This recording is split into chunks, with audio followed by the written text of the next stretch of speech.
मुख्यमंत्री देवेंद्र फडणवीस दिल्लीला रवाना। केंद्रीय संचलन समितीच्या बैठकीला देवेंद्र फडणवीस उपस्थित राहणार।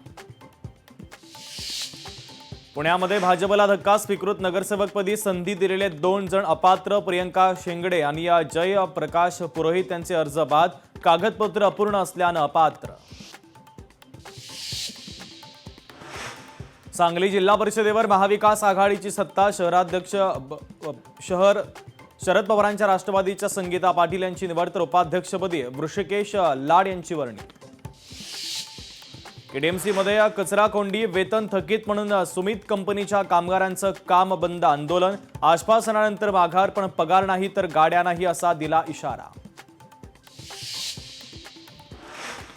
अहिल्यानगरच्या संगमनेरमध्ये चिमुकलीवर ऍसिड हल्ला प्रकरणी साताऱ्यामध्ये महिला काँग्रेसची आक्रमक भूमिका। संबंधित आरोपींवर कठोर कारवाई करण्याची मागणी। गॅस तुटवड्यामुळे नवी मुंबईतील 50% कारखाने बंद पडण्याच्या मार्गावर। 10 लाख कामगारांवर उपासमारीची वेळ येण्याची शक्यता। मुख्यमंत्री फडणवीसांच्या हस्ते तीर्थ विठ्ठल या कॉफी टेबल पुस्तकाचं प्रकाशन। ज्येष्ठ साहित्यिक डॉक्टर अरुणा ढेरे यांच्याद्वारे लिखित पुस्तकाचं प्रकाशन। यावेळी ज्येष्ठ गायिका पद्मश्री अश्विनी भिडे देशपांडे, पुस्तकाचे निर्माते विनोद पवार यांची उपस्थिती।